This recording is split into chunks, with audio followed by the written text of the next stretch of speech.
my name's Steve Donahoe. Welcome to episode 18 of The Walrus and the Honeybee, a podcast based on my life as a bee farmer, really, but most of the content comes from my blog page, which I try to keep up to date with. I probably post about once every week in the winter and more like once every 2 or 3 weeks in the summer because, you know, it gets a bit hectic. Anyway, this week I'm going to be talking about open mating of queen honeybees, the things that can go wrong and right, and some solutions to certain problems that I've seen. So that's all good stuff, and anyone who's been following me for long will know that I'm kind of obsessed with honeybee queens and the queen rearing process and mating and just producing brilliant honeybees, because it's all about the queen, really. I mean, if you've got a good queen in your hive, you will make plenty of honey, have healthy bees, hopefully have bees that don't particularly want to swarm. They don't want to chase you down the garden and kill you. Just nice, productive, healthy bees that we all like to work with. And that's not in any way a difficult thing to achieve. And it's one of the main reasons that I really enjoy raising queens. So what's been going on? Well, I'm in the middle of moving house, which is quite a stressful thing. Currently we live in Chorlton. The full name is Chorlton cum Hardy, and it's in Manchester, and apparently we're in the hippest suburb of Manchester, quite near to Didsbury. And we're moving to Bramall, which is quite near Stockport. We're just going on the other side of the airport, really. We're not moving very far at all. But a nicer house, and probably a slightly nicer area, in my opinion. But yeah, it's got all the things we need, so looking forward to that. But it is, I'm sat here in my office at home, just kind of surrounded by mountains of boxes, because we've been packing furiously. Also, of course, I'm raising queens because we're in the summertime. The honey is piling up in supers. I made a schoolboy error of basically running out of supers probably about 3 weeks ago. So if I need more supers, and on some hives I do, if I'm honest, I haven't got them. I've ordered some, but that's not really working out too well, and serves me right. But I'm not really going to get any more honey than I've already got, and the weather's been quite dry lately. We had rain today, or was it yesterday? We had rain recently, and I hope, but I'm not. Yeah, I hope that might kickstart something of a honey flow. But when you look around, you drive around the countryside and you look at what's in bloom, it's not great. You know, I'm not near. I am in farming land a lot of my apiaries, but this year it's just been cereal crops and corn and potatoes, stuff that's no good for honeybees, really. But who knows, maybe I'll get lucky and there'll be a field of sunflowers or phacelia or something that my bees can get at, and hopefully this recent rain will kind of kickstart a flow. Other than that, we've got rosebay willowherb in flower, clover, which is sort of still in flower, but some of it's drying up, and Himalayan balsam beginning to be in flower, I think. Most of the other stuff's gone.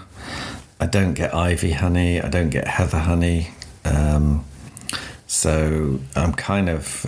I have a couple of hives that have hive scales on them, so I can see the weight, and it's very good for spotting when a honey flow starts and ends, and also for seeing when a swarm left, which I unfortunately witnessed through the app that's connected to the scales. That was on the 27th of June, I think it was. One of my 2 hives with a scale, the weight suddenly plummeted at about 3 in the afternoon on the 27th of June, and judging by everything I saw on the chart, I thought, oh dear, that's a swarm. And anyway, a few days later I went and checked the hive, and yep, they've swarmed. But it's quite interesting comparing the 2 hives, because they're very close together. They're within kind of 300 or 400 yards of each other, and they were similar queens, similar size hives, similar area, and so I can compare the swarmed colony with the non-swarmed, just to see what the difference is. And in terms of lost honey, it's currently showing as about, I think it's about 9 kilos, something like that. About 9 kilograms is lost, and I think that's about what I calculated theoretically when I did it. I think on one of my blog posts I talk about how much does losing a swarm cost you, and in terms of honey, at least, it's cost me about 9 kilograms, which I guess is not far off a super. I've got Langstroth hives, so it's not great, but these things happen. Anyway, the other thing is I'm raising queens.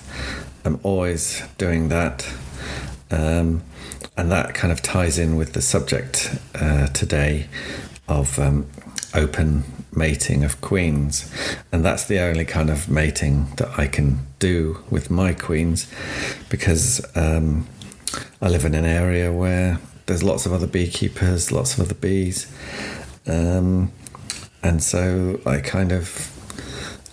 think I'm one of the bigger beekeepers in my patch, which means hopefully quite a few of my drones are mating with my queens.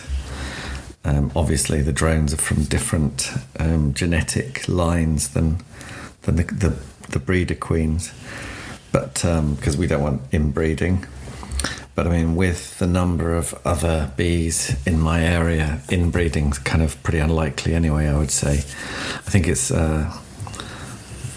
very likely that my bees in good weather get well mated with lots of different drones from lots of different genetic backgrounds, which is a good thing, but I have absolutely no real control over what happens there. I mean, it's up to the bees, it's up to the queens and the drones to figure it all out, and they do what they do, and I accept the result, and generally speaking the results are very good. So yes, on we go. About mating queens, so it should be fairly straightforward, shouldn't it? A colony makes several virgin queens. They fight it out, and you end up with one. She flies off on several mating flights. Research suggests typically two to 4 mating flights. And she returns to the welcoming embrace of her workers and begins the long process of laying hundreds or thousands of eggs every day during the summer autumn and spring. And this is the strategy that honeybees, it does sound a bit convoluted, but this is what they've come up with. And they've been around a lot longer than humans, and they're very successful creatures, so fair play, it works. But nature, being what it is, doesn't always go as smoothly as that.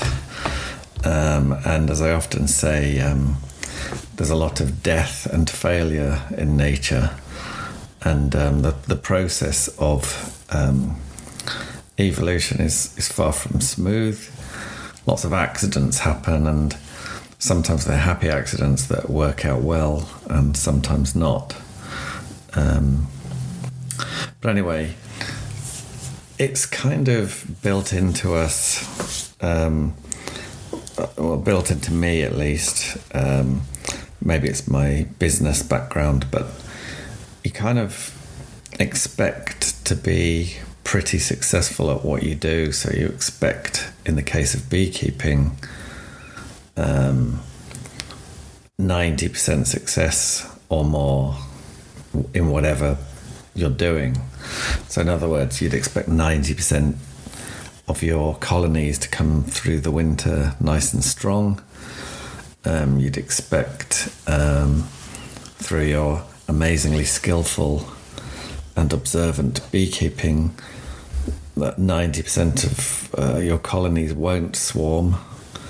And if you make queens, 90% of grafts produce beautiful queen cells, and 90% of virgin queens will successfully mate. That's kind of the numbers that you'd shoot for. And for me, this isn't the case at all. It just depends on the time of the year and the conditions and what have you. But 90% of anything is, it's pretty damn good. And occasionally I will have that. Occasionally, I mean, I guess I have 90% of colonies coming through the winter. That's fairly standard. So I doubt if I have ever lost 10% of my colonies through the winter. But yeah, when I'm grafting, maybe 75 to 80% is more typical success. And with queens getting mated, particularly this season, it hasn't been, and the conditions have been great, so it's strange, but it hasn't been terrible, but it hasn't been brilliant.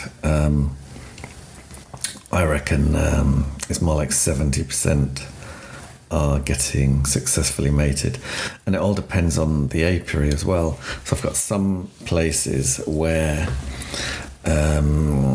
it's really, really difficult for the bloody queens to get mated and stay in the hive. I've had situations where I've started colonies off, given them a queen cell, come back 3 weeks later, no queen.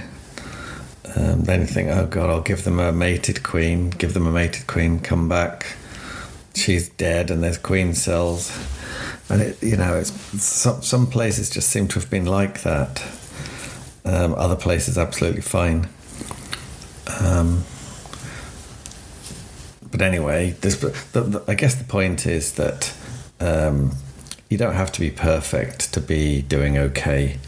And like my bee farming business, it's kind of a hobby that got out of hand, but we've now got over 100 colonies, and it kind of pays for my van, it pays for petrol, pays for my son, pays for all my beekeeping equipment, and who knows, in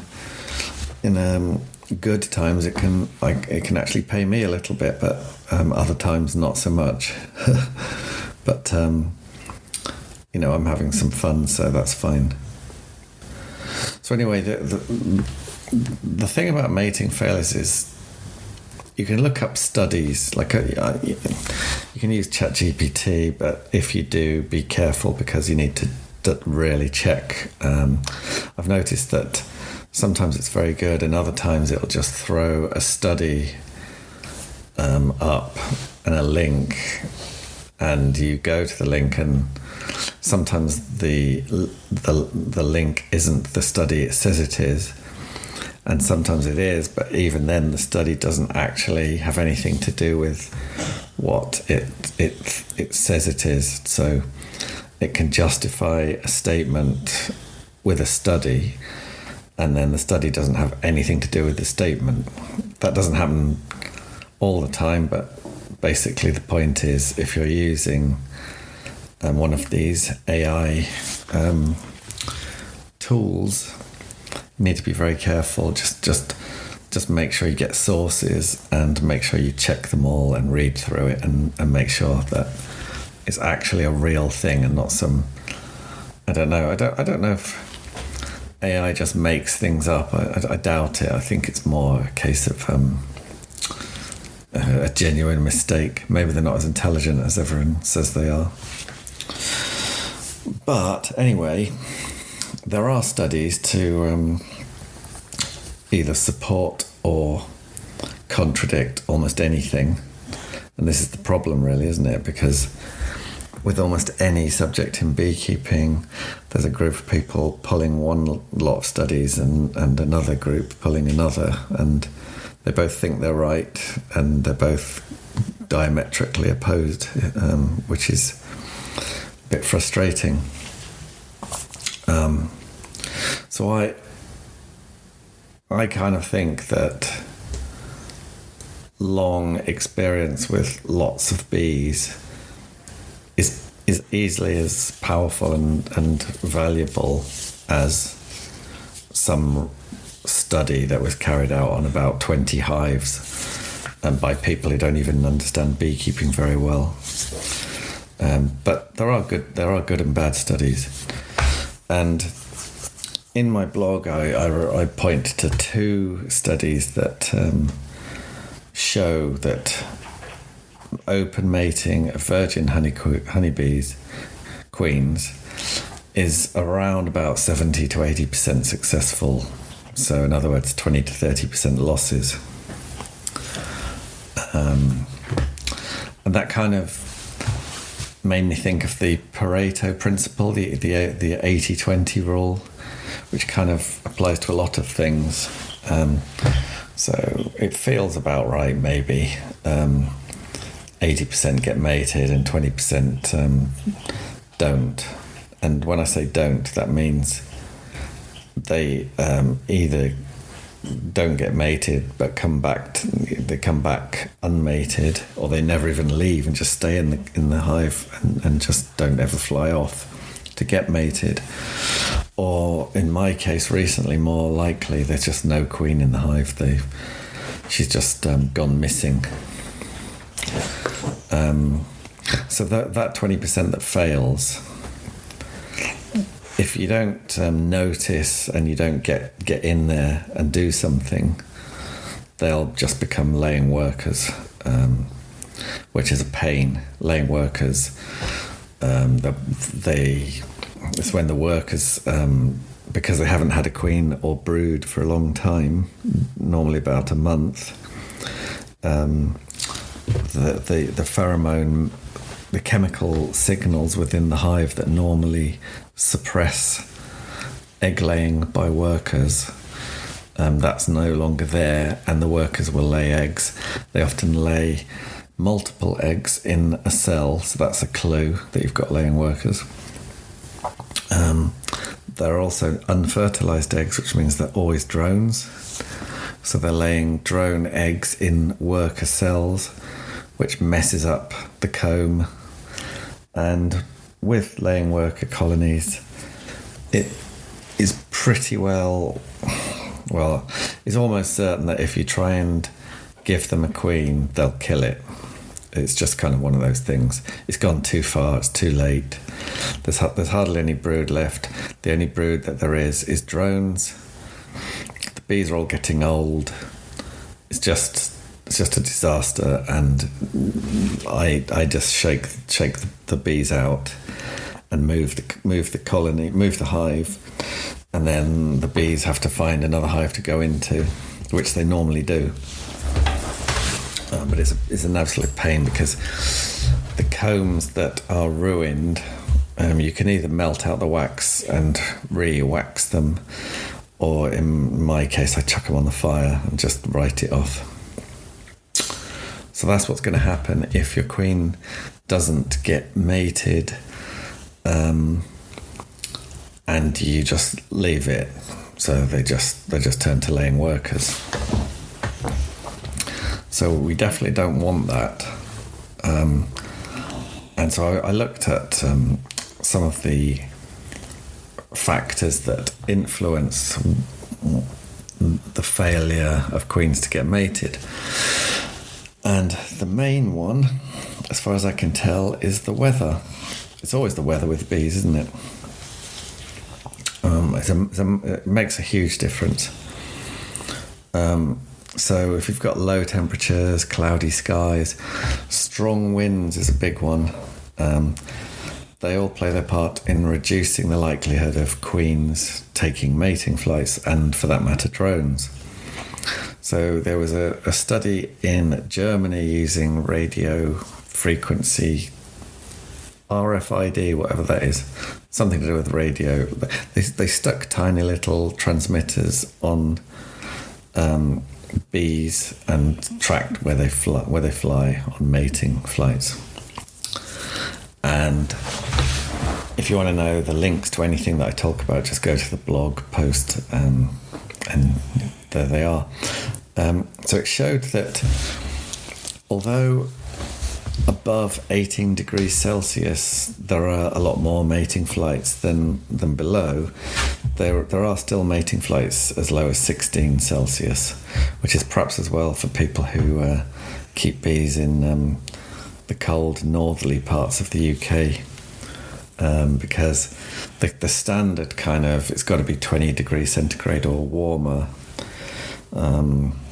That would be hopeless in some areas, some parts of kind of Northumberland, or I don't know, Scotland, bits of Scotland. 20 degrees centigrade, it's, you might get it for a day, but you won't get it very often for a week.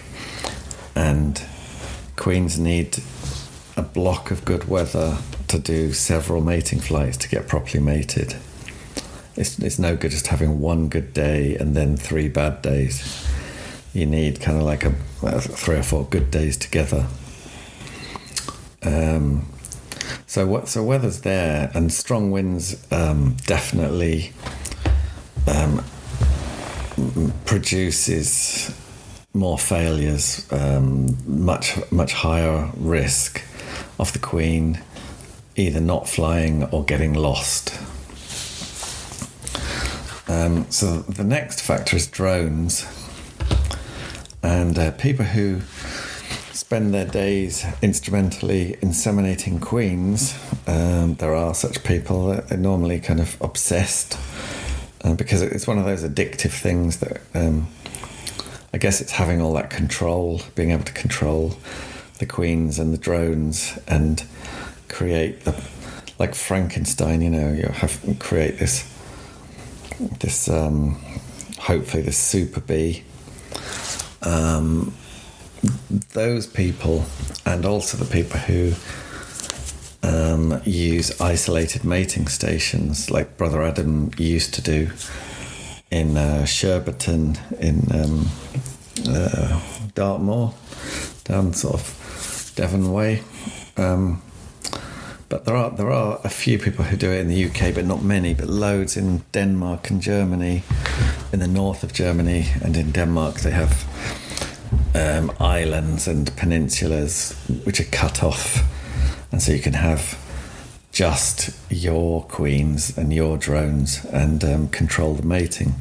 So those guys, the people who are really into the technical proper breeding, they are really obsessed with drones. They place great importance on drones, and this should give us all a pause for thought, really, because lots of people don't really value drones. Lots of people even just use drone comb as a way of managing varroa. And they wait till the comb is wait till the cells have sealed over, and then they just scrape it all out. And I think that's I don't like that. I think drones are amazing, and we need lots of them, and we need lots of healthy ones. So in fact, it's probably the drone side of the equation that's more important, because if you've got a fantastic virgin queen with fantastic genetics, beautiful queen, you know, big, heavy, well nourished, everything good. If she only gets mated with a couple of drones, or with drones that have low sperm counts or dodgy sperm, she's going to be a rubbish queen. It doesn't really matter how good the virgin is. The mated queen, if she's poorly mated or mated with poor drones, she's going to be rubbish. Whereas if you've got a decent queen, decent virgin queen, and she's really well mated, like mated with 16 to 20 drones, really healthy drones, loads of good viable sperm, that's going to be a good queen, much more likely to be a good queen than the other one. So it's very important that within the area where you've got your breeder queens and not so much your breeder queens, where you've got your mating apiaries, that you've got enough drones in the area going to the drone congregation areas, and that those drones are, you know, of the right age, sexually mature, which is 2 to 3 weeks after they've emerged, and that they're, you know, strong, fit, healthy. And it turns out that, so in terms of near, what I mean is near, within about a 1 kilometre radius of your mating apiary. That's where you want your drone colonies to be. And what we do is, in the spring, kind of April time, we put frames into our good colonies that have no foundation, and we let the colony draw comb, and they, at that time of the year, they always draw drone comb, and they make lots of drones because they're coming up to swarming. And so that's what we do, and we tend to put drone comb in the colonies that are near to our mating places, and where they're a good colony. But to be honest, all of our colonies are pretty good, so that's fine. But the thing is, the thing that absolutely ruins drones is varroa, the varroa mite. For a start, the varroa mite prefers to be in drones than in workers, because the drones take longer to, their life cycle is slightly longer, so it's beneficial for the mite to go for drones. They suck away on the developing larvae and pupae of the drone, weakening it and passing on disease like deformed wing virus. And even if it's asymptomatic, that the virus is still going to be there and the drone's still going to be weaker, they're not as well nourished as they could have been, because half the nourishment's going to the bloody mites. And they're diseased even at a low level. It basically means they don't live as long, they can't fly as far, and it affects their sperm as well. So varroa mites are terrible for drone health. So you have to control the varroa mites. But many of the treatments used to control varroa mites bugger up the drone's sperm as well, which is a bit of a problem. So what we do, we actually treat 3 times a year. And the first treatment is an amitraz treatment, the Apivar strips, which we put in at the end of February, so very early. And they come out the middle of March, so 6 weeks. And at that time, there are very few, hopefully if you've done the other bits correctly, there are very few mites. But in case there are some, that is getting rid of them. Now, we then take the strips out, and then about a month later, we're adding these foundationless frames for them to make the drone comb. And the amitraz does, to some extent, hang around in wax, but it's not amitraz itself. Amitraz breaks down into other compounds, and they do negatively affect drones, but it needs to be. It takes a few years for that to build up in the wax.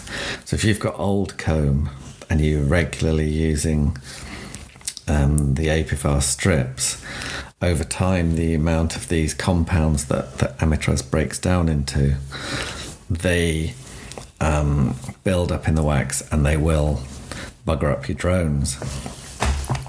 But with us, we've pulled the strips out a month earlier, and we're giving them a complete fresh start, making brand new wax.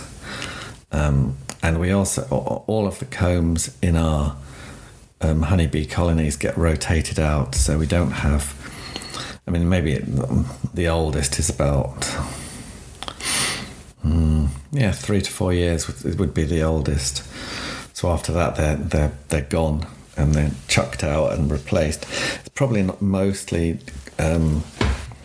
it's they're not that old.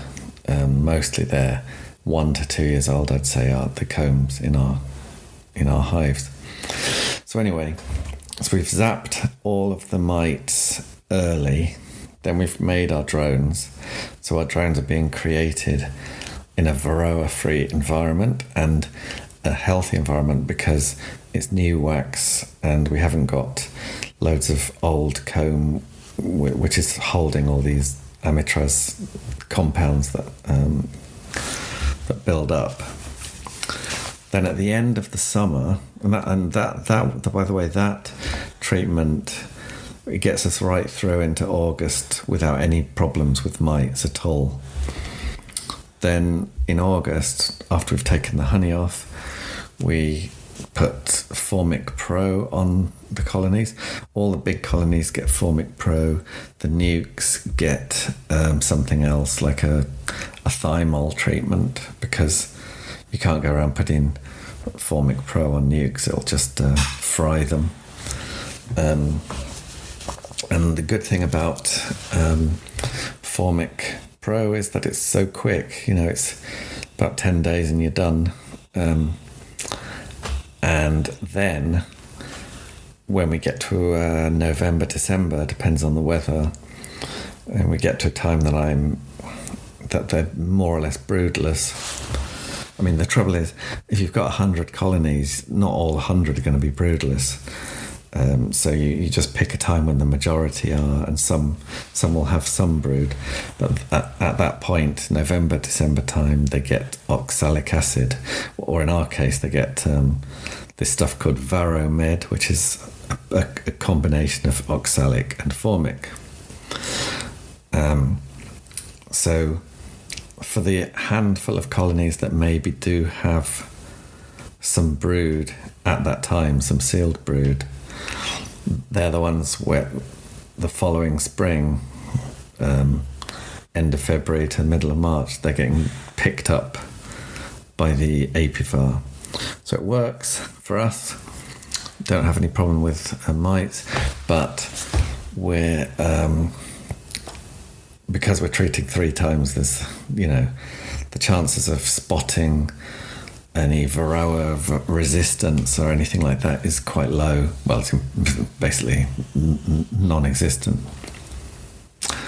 Anyway, that was a long way of saying you need lots of drones.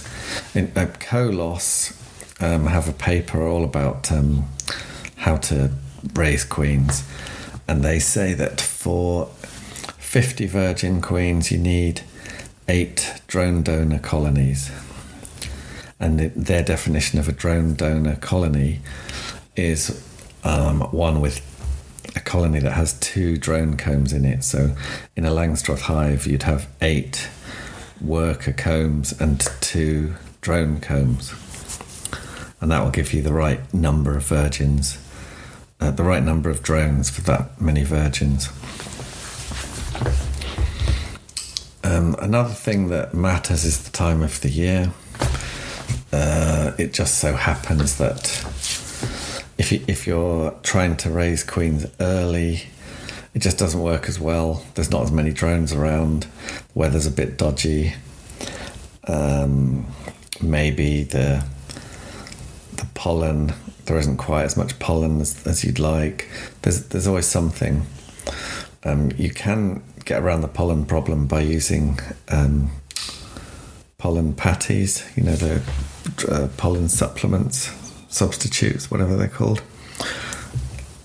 Another bad time would be the end of summer when the wasps are out, because when the wasps are bad, which they're seeming to be a bit bad this season, they'll just absolutely destroy your mating nukes.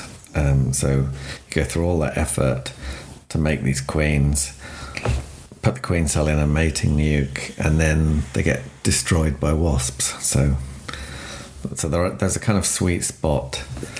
May, June, July is kind of like probably the best time to make queens.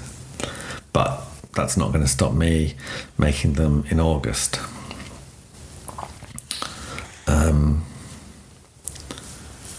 So yeah, and another thing about timing, it's not specifically time of year, but just timing generally. The mating flights tend to be in the afternoons. What they tend to do is somewhere around about midday to 1 o'clock, the queen will do an orientation flight. So she'll kind of pop out of the hive, fly around a bit in circles and just get her bearings. And then from about 2 o'clock in the afternoon till 4 or 5, that's when the majority of the proper mating flights will happen. So basically, if you're aware of a colony that has a virgin queen in it, either a colony that swarmed or your mating nukes, just stay away from them in the afternoons, because you're just messing with their lives by rummaging around in the colony when possibly the virgin's out flying. So that's never going to end well. Another factor on success or failure is the number of hives in an area and the number of bees in an area, so-called apiary density.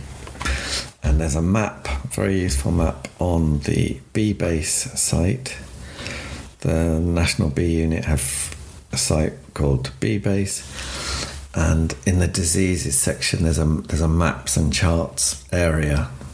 There's a link to it on my blog, and that will break down an area into 10 kilometre squares, and there's a key and a colour code for whether there's a lot of hives in that square or not many. So I can see from my apiaries where they're based, there's something like, it ranges between about 60 and 150 apiaries per 10 kilometres, and around about 150 to 300 colonies. So I don't know if that's a lot or not many. I think it's about middling, but it's definitely not a place with... It's definitely not isolated, put it that way. There's also the location of the mating site and the microclimate, because some places have just a little microclimate. They're a little bit more sheltered, a bit warmer, just catch the sun, and they're sheltered, and they just do a little bit better. And that's something to bear in mind when you're looking at places to have bees.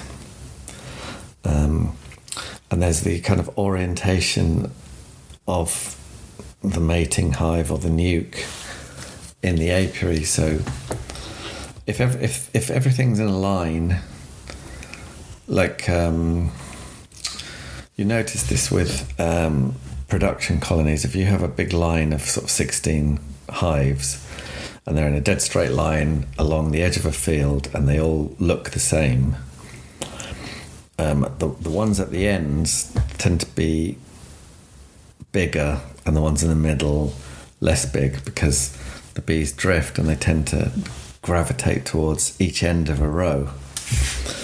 And that would, the equivalent of that in a queen returning from a mating flight, if the hive is kind of somewhere in the middle of a row, there's a much higher chance that the queen won't make it back. She'll end up going to the end. It'll be the wrong hive and she'll get killed or something. So what you need to do, instead of having colonies in rows, you want them in kind of clusters, clumps. Typically you'd do this with if you had hives on a pallet, you could have the 4 colonies on a pallet, each pointing 90 degrees to the other, so that they're all pointing in different directions. And that's what Brother Adam had his mating boxes up on Dartmoor, and they were boxes that were split into 4. So it was one box, but it had 4 separate compartments where each one had a queen, and she would get mated, and each there were doors at 90 degrees to all the other doors, so that worked too. There's also other things that can go wrong. Wasps, as I've already mentioned, and birds. Some of the places where I've struggled this season, I've noticed a lot of swallows flying around eating insects. And I believe dragonflies also quite like to munch on a honeybee queen as she's flying back. So some of that will happen. Sometimes they'll get unlucky and the bird will eat the bee, and that's it. Game over.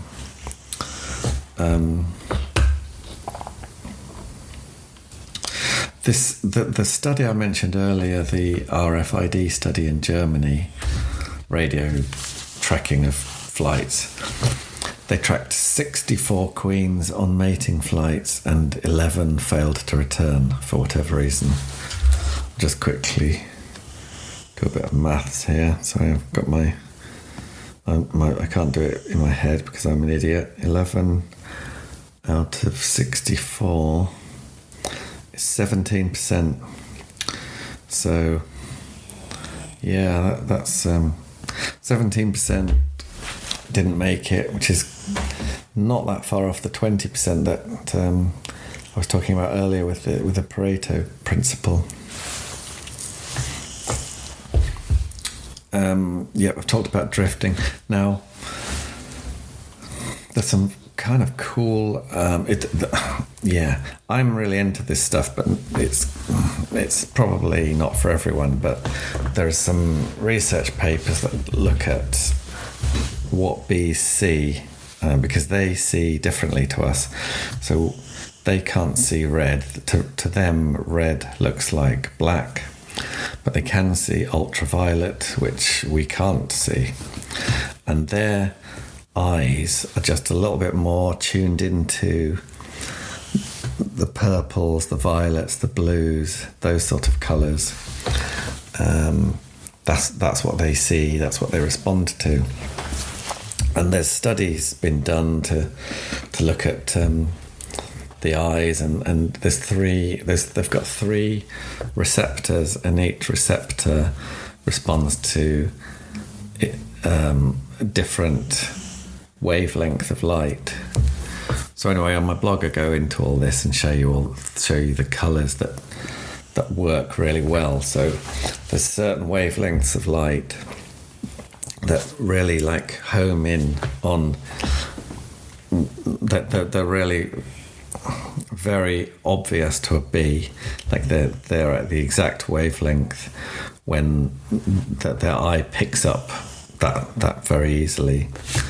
Unfortunately, one of those peaks, one of those super like sensitive sweet spots, is in the ultraviolet area, which is no good to us. We can't see it. But there's the others are it's a kind of a purpley blue colour, and there's one that's a green colour that shows up very well.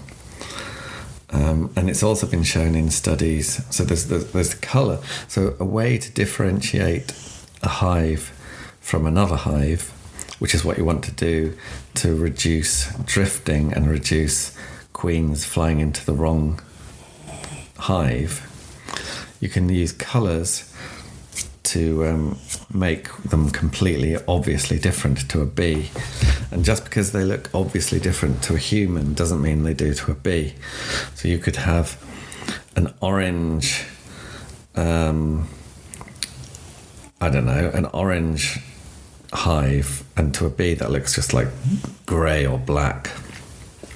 Whereas if you had a purple hive, it'll stand out really well to a bee. And there's actually a particular shade of blue that's very low down. It's hardly picked up by bees, so I've shown that in my blog post too. But anyway, so what I've done, and I made some stickers. I made some star shapes and some circles, and coloured them in these colours that bees can clearly see. The other thing they can see in terms of shapes, they're very good at radial shapes. Like a flower is a kind of a radial, it's got radial symmetry. So think something like a star has that kind of symmetry. So I had some stars made in these particular colours, and they're also very good at spotting alternating parallel lines. So a line that goes kind of purple, white, parallel lines, that they'll definitely pick that up.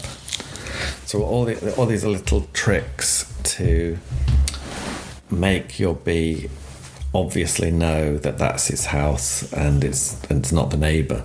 So you want to make sure that any colony that's near to the colony in question has got different shapes and or colouring to clearly differentiate them all. And that stuff actually works. My friend Paul Horton did a bit of that on production colonies. When they swarm, they make another queen, and what you'd like to see is you come back in 3 or 4 weeks and they've got a new queen and they're laying and everything's carrying on as you hope. But surprisingly often you come back and there's just nothing.